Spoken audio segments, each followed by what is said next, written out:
have been doing these webinars for the past 2 months now. Okay, just a little bit about myself. I'm American, if you can't, in case you couldn't tell by my accent. I've been in Spain for 11 years, and right now I'm a director of studies at Aztecs. Okay, so I've done a lot of things. I've been a teacher, I've been a tutor, I've been a director of studies, I've developed content, and everything I've done has had to do with phrasal verbs in one way or the other. And we're going to kind of see, you know, some phrasal verbs that that come up a lot in conversation, because even what I've done is kind of looked at some things that phrasal verbs that are said in a lot of different chats that I have with my colleagues, my English-speaking colleagues at work, or even my group chat for my family. Okay, so I think, you know, some of these are really good for you guys to know as well. All right, so that those things will come up today. And well, let's get started. As I said, if you want to raise your hand later, if you have a question, you can raise your hand. At the end, I'll open it up to questions. And I would like to get some volunteers if possible. Okay, so if I could get some volunteers, you know, don't be shy. All right, we're in a safe environment. All right, we're in this Zoom room, this Zoom world. Or actually, today we're in Romania. You know, a lot of times I put Romanian backgrounds. This is a beautiful town in Transylvania. Okay, it's called Sighișoara, and I had a really great time there. So I thought it was a beautiful background for today because it's a kind of a cloudy day. That was a nice sunny day. So yes, Maria, that is Sighișoara. I'll put it in the chat. I know this is an English-speaking thing, but I'll put a little bit of Romanian in there. It's Sighișoara, and that's in Romania. Okay, I studied Romanian for 2 weeks a few summers ago, so I kind of have this obsession with Romanian. But anyway, today we're not going to talk about Romania. We're going to talk about the phrasal verbs. Okay, so I have a few objectives for today. All right, guys.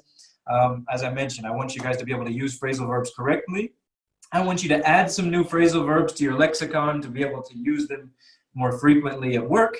And lastly, I want to give you some tips, some things I think can help you to learn phrasal verbs more correctly, okay? Different kind of changing your way of thinking about phrasal verbs, okay? Because you have something quite similar in Spanish. I think most of my listeners here are Spanish speakers, or native Spanish speakers. So, and I can tell you, even if you're from another language, you probably have something similar that's complex and it's difficult for other learners. So what I want to tell you is, you know, in English, you guys know, you've been studying it for years.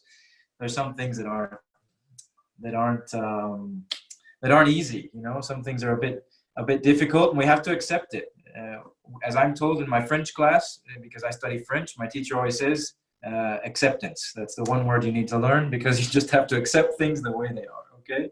Some reason, guys, my PowerPoint's not working the way I want it to today, but I'll just do the PDF form and scroll, okay, and we'll do it that way. So the first things I want to talk about, though, are get and take, because I feel that there are a lot of phrasal verbs with get and take, and these are often confused. I feel not only with phrasal verbs, but they're often confused, and people use get more than take or take more than get, vice versa. And I mean, I think one of the best ways for you guys to think about get, for example, is thinking about the verb coger in Spanish. You guys use it for a lot of things, and in English we can use it for a lot of things as well. All right, so kind of think of it more like that. Take is more like llevar. All right, and then, you know, we use it in American English more than British English. They use have, and we would use more take. All right, so I would say, I'm going to take a shower, I'm going to take a nap after lunch, and after all of this, I'm going to take a break. Okay, get means, also it can mean obtain, it can mean achieve, it can mean receive. Okay, so it has a lot of meanings there. All right, we use it a lot, and it can mean a process of something. So I think now, at least for me, because I wake up quite early and I went for a run this morning, actually, I'm starting to get hungry, and well, probably after I eat, I'll get tired. Okay, I'm not getting angry though. I hope not, unless you guys If you guys don't learn any new phrasal verbs, I might become angry today if you don't learn anything. But I'm sure you guys will learn a lot, so I don't think I'll have any need to get angry. So looking at, this should be a review for you guys, and I want you to participate in the chat, okay? If you can, or you can raise your hand and you can tell me, you can, unmute your mic and tell me through voice if you want. But there are some common phrasal verbs with get. There are many, but we'll look at these common ones. We have get out, get by, get away, and get through. What do these mean? I think if you look at the LinkedIn post today, we have some of these here. So what do these phrasal verbs with get mean here? Get out, get by, get away, and get through. Anybody want to give me a hand in the chat there and tell me some of the meanings? This will help you guys as well to remember. So I think really when you guys participate in these webinars, this helps you kind of remember. So don't be shy. Even if you make a mistake, I won't say who made the mistake. I'll just say, oh, well, that wasn't correct. You can write it in a private chat. It doesn't have to be public. No, you guys aren't. All right. Well, so I'll just start with to get by, okay?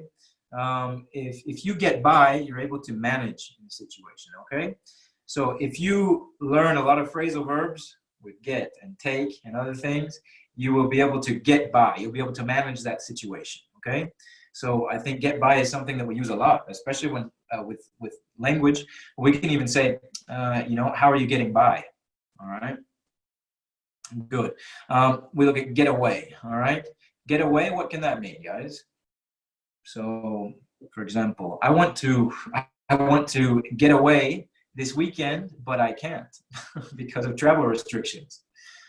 So I want to get away from Madrid. I want to get away. Get away can mean escape, all right? Yeah, good, good. All right, now I'm getting participation. It took you guys a little bit, but now you're getting fired up, let's say, okay? You're getting fired up and you're ready to start helping out. So that's good to see. All right, so get by, to manage, all right, in situation, all right? How are you getting by? Well, I'm getting by. But it could be with a language. Yeah, I get by. I get by in French. I don't speak perfectly, but I get by. I can make myself understood and they can understand me. And I think you guys are the same in English or better. I'm sure you're better, right? I'm sure you're better at, you're doing more than getting by. Yes, very good. Someone said in the chat, apañarse. Yes, exactly. So you could say apañarse would be the best translation here. Yeah, you get by, all right? You're able to do something. Okay, get through. So today, will you be able to get through? Will you be able to get through this webinar? Meaning, will you survive this webinar? I hope so. I hope when you get through it, all right, you get through something of a difficult situation. Atravesar, someone just told me. Atravesar would more be like go through something. To get through would be to achieve going through a difficult situation, all right? So I think today, this might be a difficult situation for you guys. Learning phrasal verbs. I don't know. So you have to get through it with me, okay? And get out, sorry, I forgot, get out, it was the first one there. Get out can mean escape, okay? You can get out, it also means escape. Get out is to get out of something that you are in. So you get out of a car, all right? And you can get something out of something. So you will get a lot of phrasal verbs out of today's class, all right? Today's webinar, sorry. Okay. Now let's look at take, because I think these are some good ones as well to remember, all right? So I hope you guys are taking notes, at least mentally, of these phrasal verbs, and I'd like you to kind of creatively put them to use at the end. I'll show you when, okay? So we have take away, okay? Take up, take on, and take off, all right? Take away, when can we use this? I think you guys, we have several ways that we can use this, and one always comes up, is the most common, because I think we like to think about food. So if we, good, yes, someone just said, para llevar, yes, okay, so if you have food, you take it away from the restaurant, okay? So take away literally means to remove something, okay? Remove meaning to, yeah, to take away, all right? Take away from, could also mean to steal, okay? You guys can't see my presentation. It is, that's odd. One user can't see my presentation. Susana, I don't know what's going on. That's odd. This happened last week as well. One user was not able to see my presentation. I don't know if you can change, if you can kind of change the screen. Well, so there are two people now that can't see it properly. I don't know what the deal is.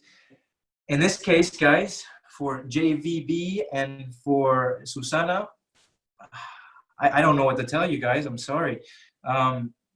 You have to follow along, and it will be more of a struggle for you, but I think it'll be better for you because you have to think even harder because you don't have the things written, okay? So, yeah, there's a link at the bottom right. Yeah, I don't know why it's not showing up. I'm using the same concept as I always do to share, so I don't know why it's not showing up. And we have Michael here that says there's a link at the bottom, another Michael. All right, sorry, Susanna. So take away, all right? To take away is to remove, all right? Take away from, it could be very literal. You could take something away from somebody. It could even mean to steal something from somebody, okay? Take up, all right? Have any of you guys taken up a new hobby? Have you taken up, close, Blanca, close. Have you taken, well, yes, take up a new responsibility. Yeah, you could say that. Yeah, I would say that. Yeah, to take up, you could also use it with a hobby or a new sport or something. Have any of you guys taken up a new hobby during the lockdown, during the confinement? It's similar to begin. Yeah, I mean, it's take up. It's to start doing. Yeah, to start doing a new hobby. It's something new. Yeah. But take on is more, I think, what you guys are thinking of. Take on is a challenge, all right? So I might take on a new position. I will take on a challenge. You guys will be taking on a challenge today. You'll be taking on a challenge of phrasal verbs. Yeah, you take on responsibility as well. Someone said asumir. And then this one, take off, we can use in several different, I'm going for my digital pencil. What did I put it? What does take off mean, guys?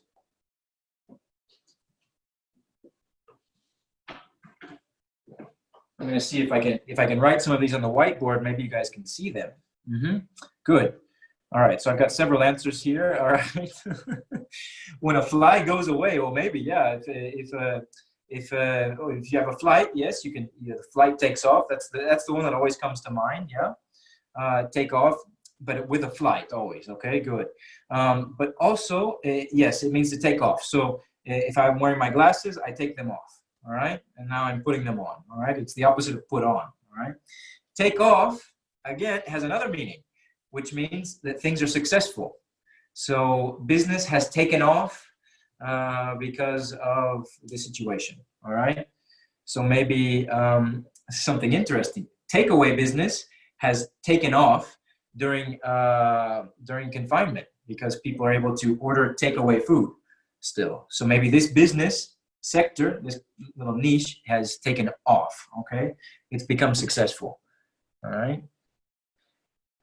You guys, if I write here, are you able to see it? I know some of you can't see the presentation, but if I write, for example, are you able to see that, Susana and JVB? What I've written there on the screen? I don't know what's going on because yeah, for some reason you're not seeing the screen that I'm sharing. Are you seeing me though? Well, I'm sorry. We're going to continue though, okay? I guess just really work on your listening skills more, okay? Today you'll be really honing in on those skills, all right? Something else I wanted to talk about today is the use of up, okay? And we see up a lot in English. And sometimes this little particle, this little preposition up, doesn't seem to change the overall meaning very much, okay? But we do use it a lot. And so this is where I want to give you guys a tip. I want you to try to use, when you're talking about household chores, when you're talking about cooking, to use up, all right? You guys already know wash, clean, cut, eat, mix, cook, use, all right? But if we add up to these, it can make them you sound much more native when you say it, okay? And it just sounds natural. So for example, you can wash the dishes, or you can do the washing up. You can wash up without saying dishes, all right? You can clean up, all right? You could cut something, but normally we say to cut it up, all right? So if you cut up the vegetables before cooking, all right? Instead of saying, I cut vegetables before cooking, you say, I cut them up before cooking, all right? So I cut the vegetables up. And here, in the next part, we're going to get into separable phrasal verbs, but here we're separating. We're saying cut something up. You can say cut up something as well, all right? But in this case, if I'm referring to something previously, I would definitely say I cut it up, all right? Okay, what do you do with the vegetables? I cut them up, all right? Because these are these are pronouns, okay? And so the pronouns would go in the middle. Always, with pronouns, yes. Pronouns, we wouldn't say I cut up it, okay? I wouldn't say I cut up them. It sounds strange for us, all right? So this is something that I was going to mention to the next slide, and we'll keep looking at it today, okay? So you cut something up, and you cut up something, but not a pronoun, okay? So these are things that I want you guys to think of. So if you eat something, but if you eat it up, it kind of gives more emphasis. It's kind of like you finished it all up, you ate it really quickly. If you drink something up, it means you kind of drink it quickly. You remember very, very thirsty, and so you drank it very quickly, you drank up, okay?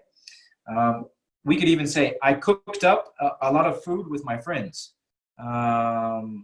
last weekend, for example, meaning we cooked, basically. But if you say we cooked up, it sounds much more natural, all right? It sounds like you guys are English natives, okay?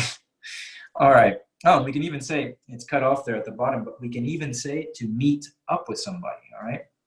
You could meet somebody.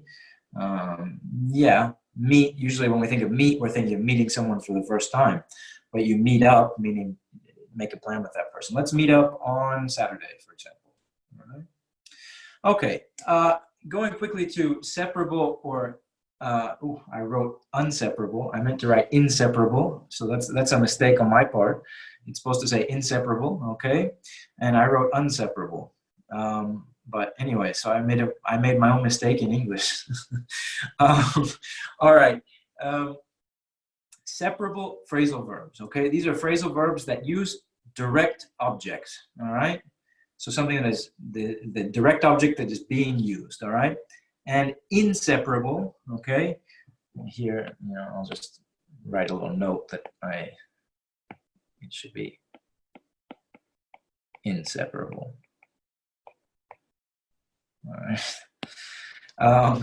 Inseparable can be used with both direct and indirect objects. And there are certain things that you guys will see, with certain trends that can kind of help you to remember these, okay? For example, if we use into in a phrasal verb, normally it's going to be inseparable, all right?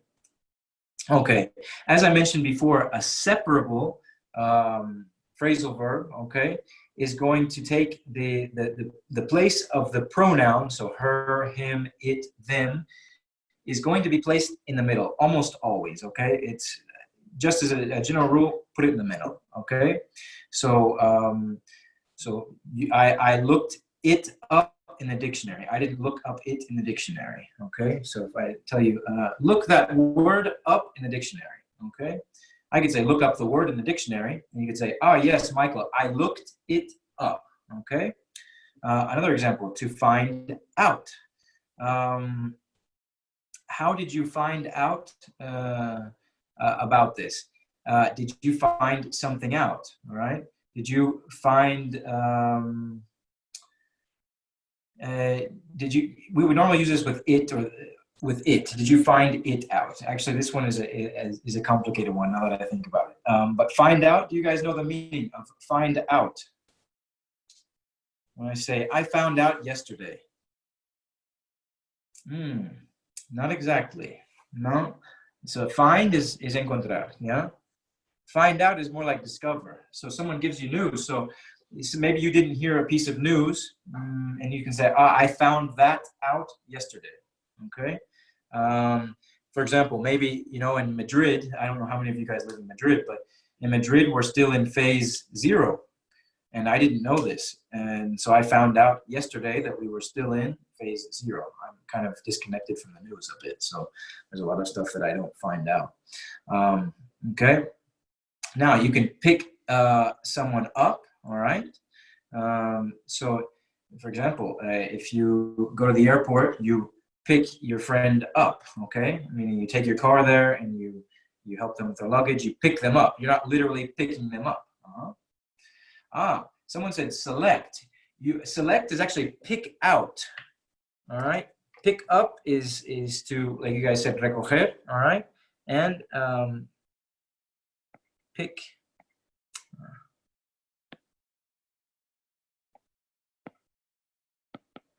Pick out is select. Someone asked about that. Just so you guys can add something new there. You pick something out, you're selecting it, okay? I have a feeling you guys are going to have a lot of new phrasal verbs. You guys need to practice these after class. Drop off is the opposite of pick up, okay? So you drop your children off at school, okay? Or you drop off your children at school, all right? These are separable. You can say them in both ways if you want, okay? Yes, very good. You're leaving them in a place. You know, you could drop someone off at the airport. You picked them up a week ago, and you're dropping them off tomorrow. Okay. Inseparable verbs. We talk about run into. Okay, to run into somebody. What does run into somebody mean? If I run into somebody, so I was in the street last weekend. Taking a walk, and I ran into my neighbor. I ran into my neighbor on the street. Yeah, and literally, it sounds like you're really literally running into them, like you're hitting them. But it's like you're meeting them. But it's unexpected, right? So when you run into somebody, you're meeting them, but it's something unexpected. All right. This one you guys should all know because this is probably phrasal verb.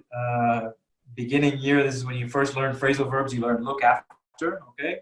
So you look after somebody, okay? You take care of them, all right? You look after them. Good. So right now, we're looking after one another. We're looking after each other because of this coronavirus, okay? Again, we wouldn't say look someone after. We wouldn't say run someone into, okay? It's always run into somebody, look after somebody, and again, get on. You get on a bus, or you get off the bus. Okay, you don't get the bus on or get the bus off. And then later we'll get into something else, which is 3-part phrasal verbs.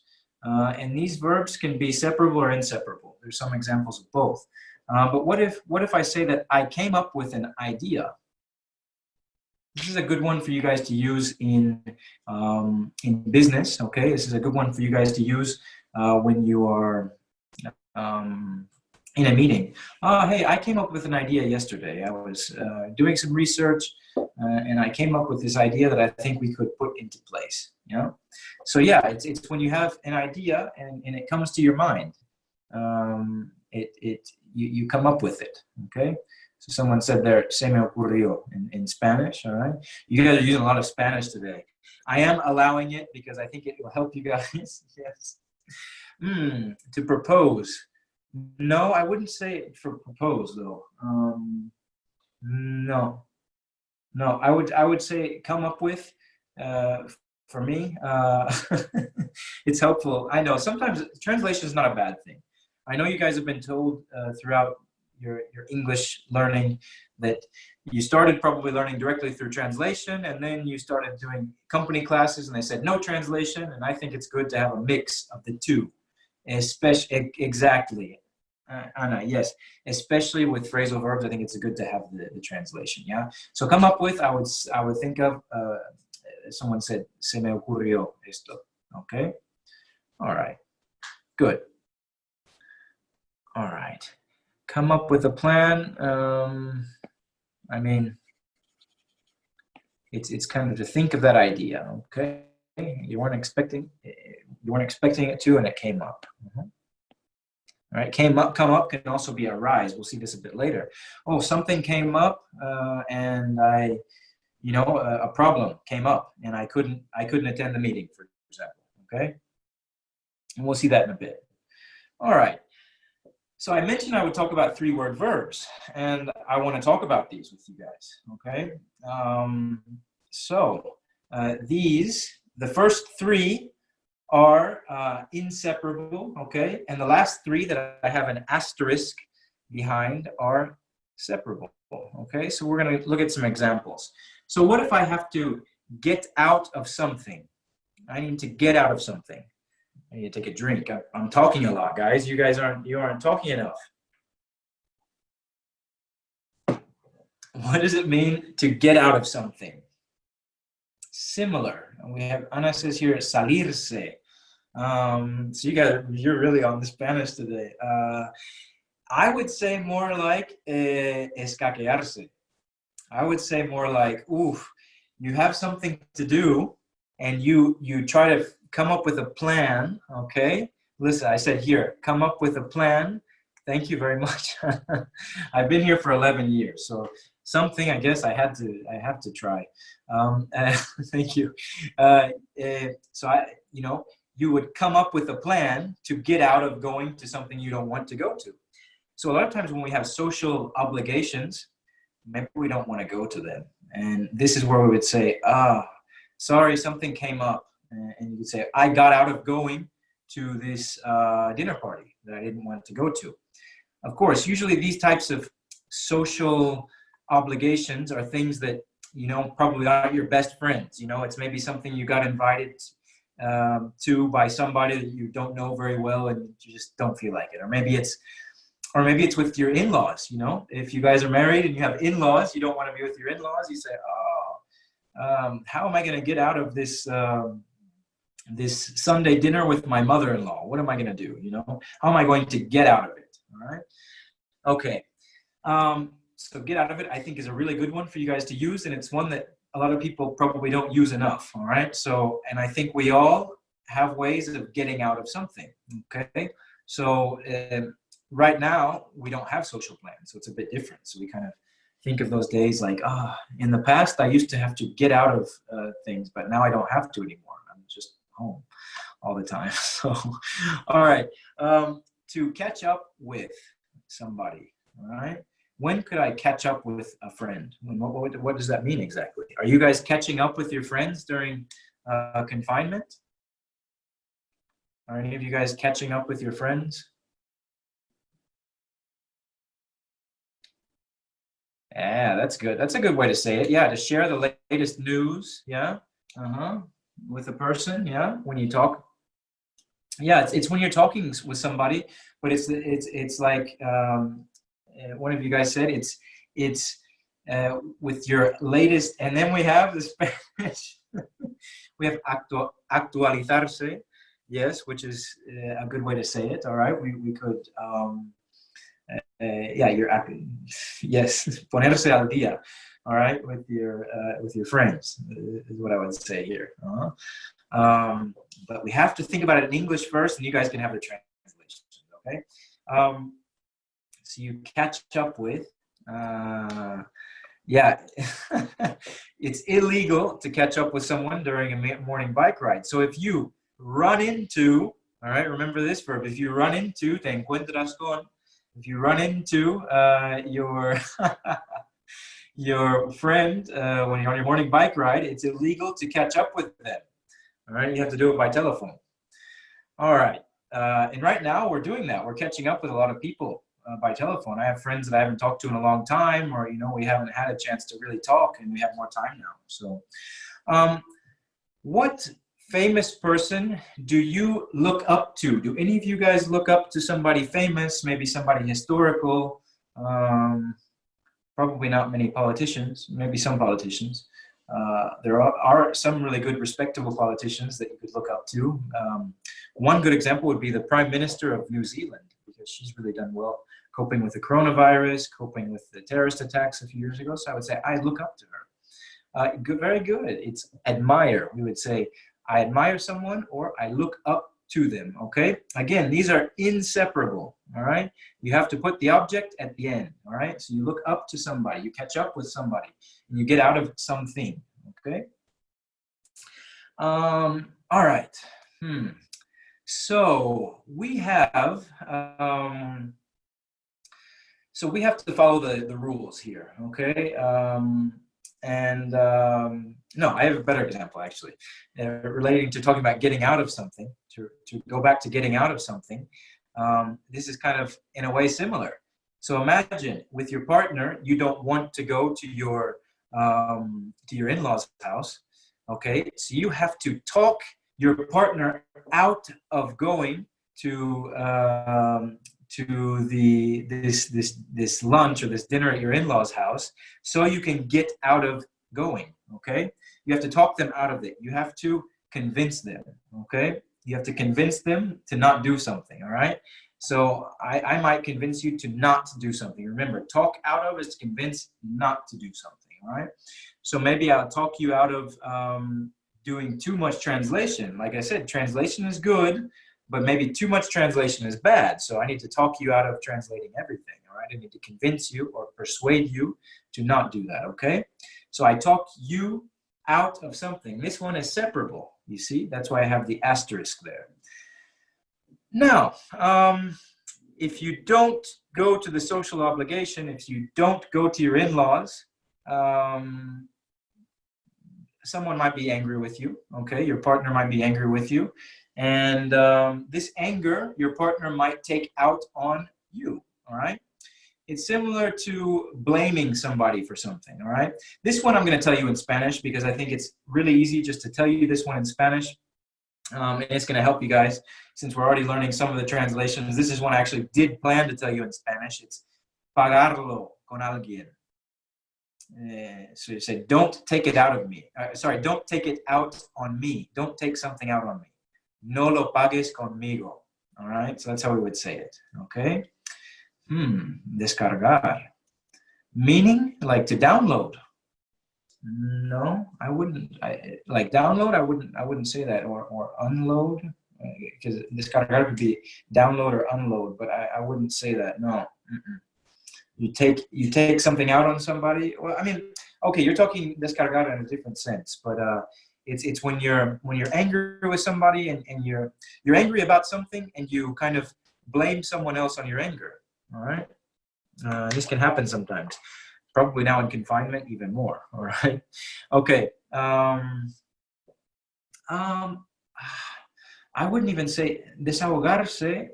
Desahogarse for me is more like when you want to tell somebody about your problems, not when you want to get angry with somebody.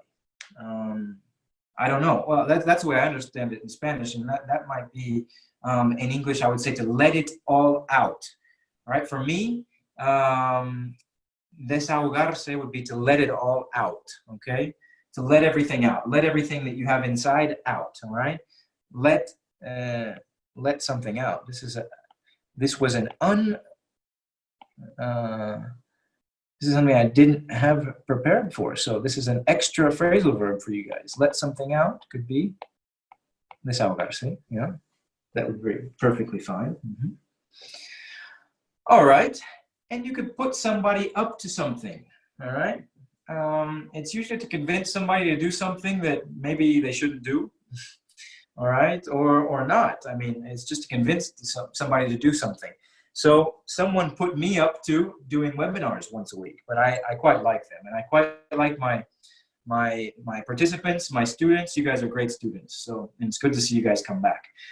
So they put me up to this. They convinced me to do this, and I actually enjoy it. All right, so it's quite great, and I don't need an excuse to get out of it because I like doing it. All right. So you see kind of how all of these come together, and we can talk about these together. There are many more three-word verbs, but these are some good ones to focus on for today. All right. All righty. Let's keep going because I mean I am really talking a lot, and I think I was a bit ambitious with the phrasal verbs because I said, well, I don't know if I have enough phrasal verbs here, maybe it's too much, and now or maybe it's too little, you know. And I thought, you know, it was just enough, but I think maybe I put too many here. So I hope you guys at least go away with some of these. Some of these are good takeaways for you. All right. All right. This activity was meant to be done in a different way, but since the PowerPoint's not working how I imagined it to, I can't use the animation. So we'll forget about that. But these are some Latinate words, which if you've attended some of my other webinars, we talked about some Latinates that are typical. And I believe we used those when we were in the email writing webinar, and I gave you guys some of those, okay? So instead of saying something has arisen, I want you guys to think something has come up, okay? So sorry, something has come up. I have to call off the meeting. Instead of have to cancel the meeting, I have to call it off because something important has come up. Something important has arisen, all right?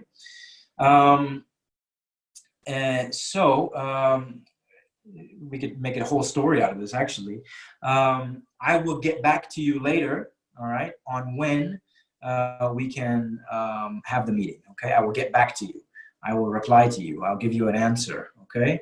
But maybe, yeah, we just need to push it back a few days, okay? We need to postpone it a few days, all right? So please jot this down. Please write this down. Write some notes about this. Jot it down, okay? Jot something down. This is probably a word that you guys have never seen, but we do use it a lot in business English. And so I want you guys to kind of remember it. It's a really short word, to jot, okay? To jot something down, all right?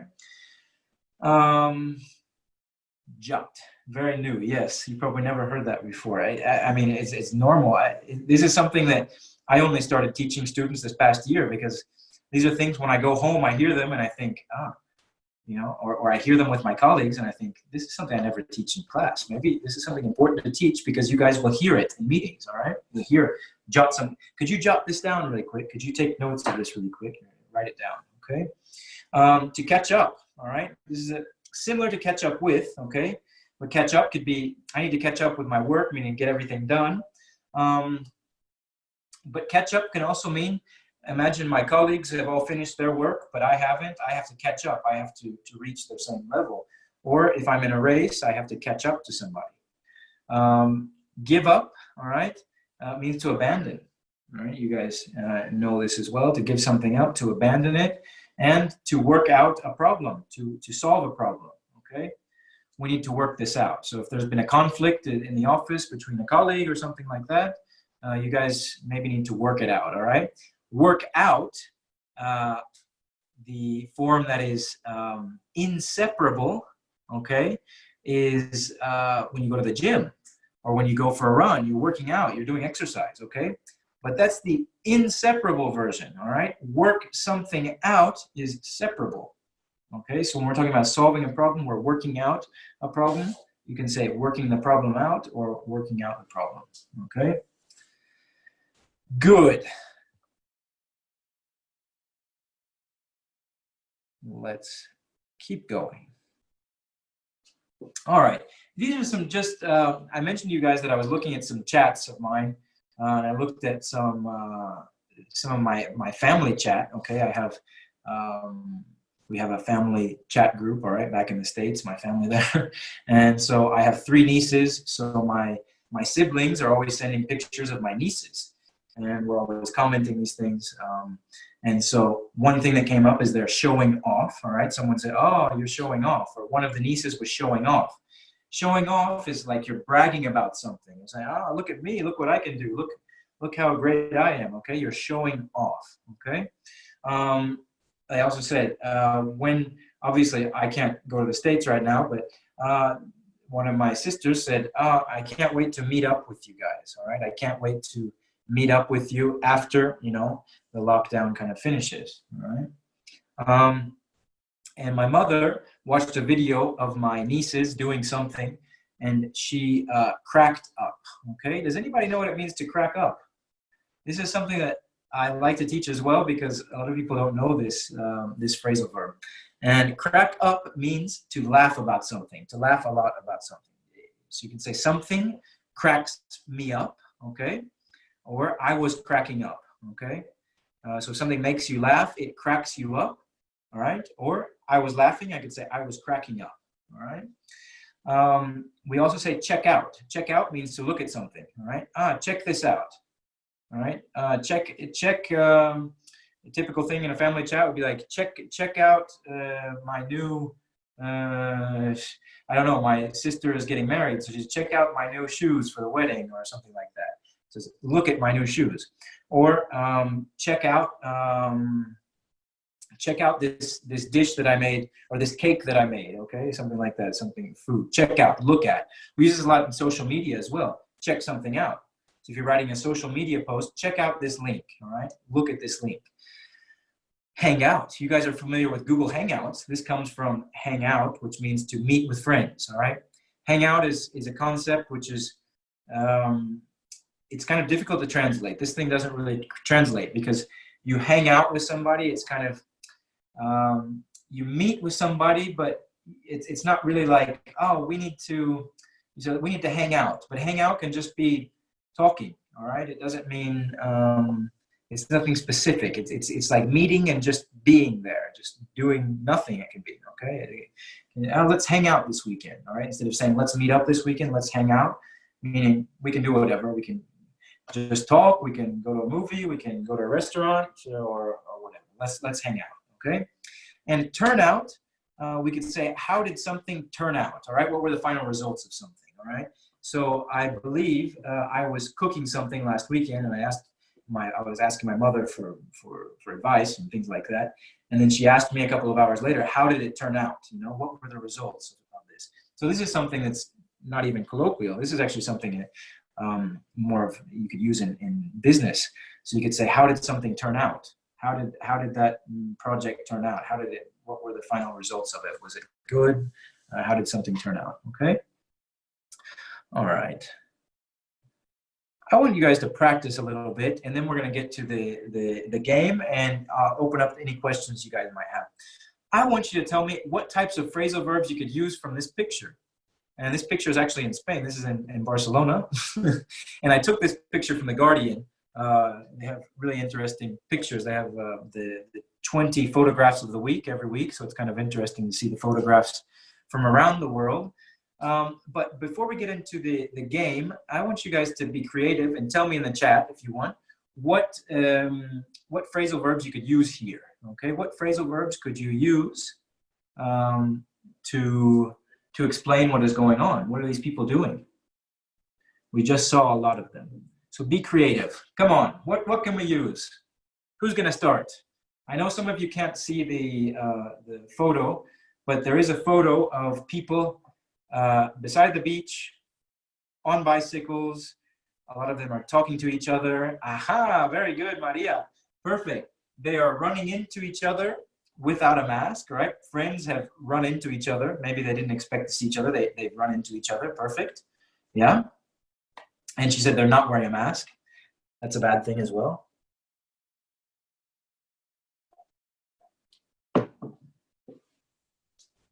Anything else? They're catching up. Perfect. Yeah, I would say that they're catching up. They haven't seen each other in a while, so they're catching up. All right. They ran into each other. They're catching up. All right. Anything else?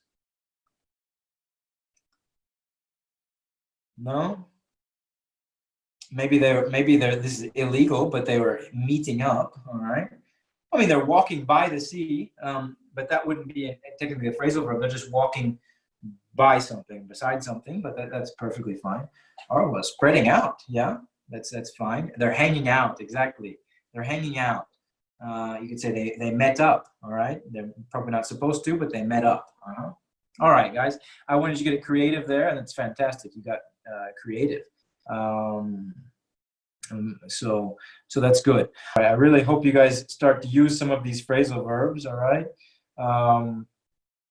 And I think, well, if you're able to use some of these in meetings, or even, just trying to make extra effort to use these phrasal verbs will really help you guys a lot, okay? And the way I like to think of it, you need to memorize these as the unit, okay? I know it's just like in Spanish. You guys, I didn't mention this in the beginning and I forgot to, but you have verbs with prepositions, which is quite similar, okay? Except that they don't separate, all right? So you piensas en algo, dependes de alguien, okay? These things, sueñas con algo o con alguien, all right? These things are verbs with prepositions. It's something similar. So in English, you kind of have to memorize that. It's just, it's pure memorization, all right? Well, guys, if you don't have any questions, I'll let you go for now.